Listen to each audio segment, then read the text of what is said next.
Far into the night, while the other creatures slept, Charlotte worked on her web. First she ripped out a few of her orb lines near the center. She left the radial lines alone, as they were needed for support. As she worked, her 8 legs were a great help to her. So were her teeth. She loved to wave, and she was an expert at it. When she was finished ripping things out, her web looked like something like this. A spider can produce several kinds of thread. She uses a dry, tough thread for foundation lines, and she used sticky thread for snare lines, like the ones that catch and hold insects. Charlotte decided to use her dry thread for writing this new message. If I write the word terrific with a sticky thread, she thought, every book that comes along will get stuck in it and spoil the effect. Now let's see. First letter is T. Charlotte climbed to the point at the top of the left-hand side of the web, swinging her spinnerets into position. She attached her thread and then dropped down. As she dropped, her spinning tubes went to action and she let out thread. At the bottom, she attached the thread. This formed the upright part of the letter T. Charlotte was not satisfied, however.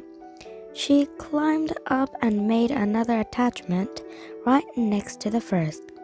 Then she carried the line down so that she had a double line instead of a single line. It will show up better if I make the whole thing with double lines. She climbed back up, moved over about an inch to the left, touched her spinnerets to the web, and then carried a line across the right, forming the top of the T. She repeated this, making it double. Her 8 legs were very busy helping. Now for the E. Charlotte got so interested in her work, she began to talk to herself as thought to cheer herself on. If you had been sitting quietly in the barn cellar that evening, you would have heard something like this. Now for the R. Up we go, attach, descend, pay out line, whoa, attach, good. Up you go, repeat, attach, descend, pay out line, whoa, girl. Steady now, attach, climb, attach, over the right, pay out line, attach. Now right and down, and swing that loop and around and around. Now in to the left, attach, climb, repeat, okay. Easy to keep those lines together. Now then, out and down for the leg of the R. Pay out line. Whoa, attach, ascend, repeat, good girl. And so, talking to herself, the spider worked at her difficult task. When it was completed, she felt hungry. She ate a small bug that she had been saving. Then she slept. Next morning, Wilbur arose and stood beneath the web. He breathed the morning air to his lungs. Drops of dew, catching the sun, made the web stand out clearly. When Lurvy arrived with breakfast, there was the handsome pig, and over him, woven neatly in block letters, was the word terrific. Another miracle. Lurvy rushed and called Mr. Zuckerman. Mr. Zuckerman rushed and called Mrs. Zuckerman. Mrs. Zuckerman ran to the phone and called the Arables. The Arables climbed into their truck and hurried over. Everybody stood at the pig pen and stared at the web and read the word over and over, while Wilbur, who really felt terrific, stood quietly swelling out his chest and swinging his snout out from side to side. Terrific, breathed Zuckerman in joyful admiration. Edith, you better phone the reporter on the Weekly Chronicle and tell him what has happened. He will want to know about this. He may want to bring a photographer. There isn't a pig in the old state that is as terrific as our pig. The news spread. People had journeyed to see Wilbur when he was some pig, came back again to see him now that he was terrific. That afternoon, when Mr. Zuckerman went to milk the cows and clean out the tie-ups, he was still thinking about what a wondrous pig he owned. "Lurvy," he called, "there is to be no more cow manure thrown down into that pig pen. I have a terrific pig. I want that pig to have clean, bright straw every day for his bedding. Understand?" "Yes, sir," said Lurvy. "Furthermore," said Mr. Zuckerman, "I want you to start building a crate for Wilbur. I have decided to take the pig to the country fair on September 6th. Make the crate large and paint it green with gold letters." "What will the letters say?" asked Lurvy. "They should say Zuckerman's famous pig." Lurvy picked up a pitchfork and walked away to get some clean straw. Having an important pig was going to mean plenty of extra work. He could see that. Below the apple orchard, at the end of the path, was the dump where Mr. Zuckerman threw all sorts of trash and stuff that nobody wanted anymore. Here, in a small clearing hidden by young elders and wild raspberry bushes, was an astonishing pile of old bottles and empty tin cans and dirty rags and bits of metal and broken bottles and broken hinges and broken springs and broken dead bird batteries and last month's magazine and old discarded dish mops and tattered overalls and rusty spikes and leaky pails and forgotten stoppers and useless junk of all kinds, including a wrong-sized crank for a broken ice cream freezer. Templeton knew the dump and liked it. There were good hiding places there, excellent cover for a rat. And there was unusually a tin can with food still clinging to the inside. Templeton was down there now, running around. When he returned to the barn, he carried in his mouth an advertisement he had torn from the crumbled magazine. "How's this?" he asked, showing the ad to Charlotte. "It says crunchy. Crunchy would be a good word to write in your web." "Just the wrong idea," replied Charlotte. "Couldn't be worse. We don't want Zuckerman to think Wilbur is crunchy. He might start thinking about crisp, crunchy bacon and tasty ham. That would put ideas into his head.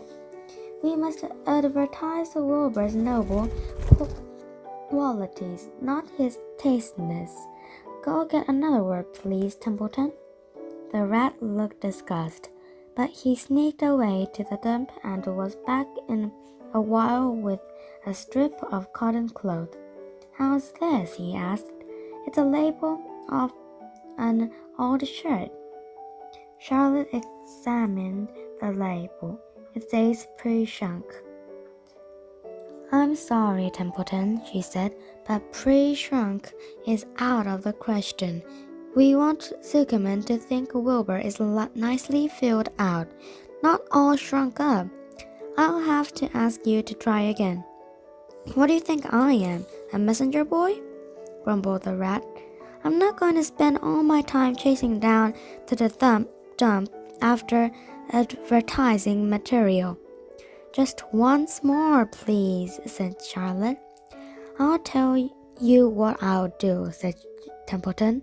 I know where there is a package of soap flakes in the woodshed. It has writing on it. I'll bring you a piece of the package." He climbed the rope that hung on the wall and disappeared through the hole in the ceiling. When he came back, he had a stripe of blue and white cardboard in his teeth. "There," he said triumphantly. "How's that?" Charlotte read the words, "with new radiant action." "What does that mean?" asked Charlotte, who had never used any soap flakes in her life. "How should I know?" said Templeton. "You asked for the words and I bought them. I suppose the next thing you want me to fetch is a dictionary." Together they studied the soap ad. "With new radiant action," replied Charlotte, slowly. "Wilbur," she called. Wilbur, who was asleep in the straw, jumped up. "Run around," commanded Charlotte. "I want to see you in action, to see if you are radiant." Wilbur raced to the end of his yard. "Now back again, faster," said Charlotte. Wilbur galloped back. His skin shone. His tail had a fine, tight curl in it. "Jumped into the air," cried Charlotte. Wilbur jumped as high as he could. "Keep your knees straight and touch the ground with your ears," called Charlotte. Wilbur obeyed. "Do a backflip with a half twist in it," cried Charlotte. Wilbur went over backwards, writhing and twisting as he went. "Okay, Wilbur," said Charlotte. "You can go back to sleep. Okay, Templeton, the soap ad will do, I guess." "I'm not sure Wilbur's action is really radiant, but it's interesting." "Actually," said Wilbur, "I feel radiant." "Do you?" said Charlotte, looking at him with affection. "Well, you're a good little pig, and radiant you shall be. I'm in this thing pretty deep now. I might as well go the limit." Tired from his romp, Wilbur lay down in the clean straw. He closed his eyes. The straw seemed scratchy, not as comfortable as a cow manure, which was always delightfully soft to lie in. So he pushed the straw to one side and stretched out in the manure. Wilbur sighed. It had been a busy day, his first day of being terrific.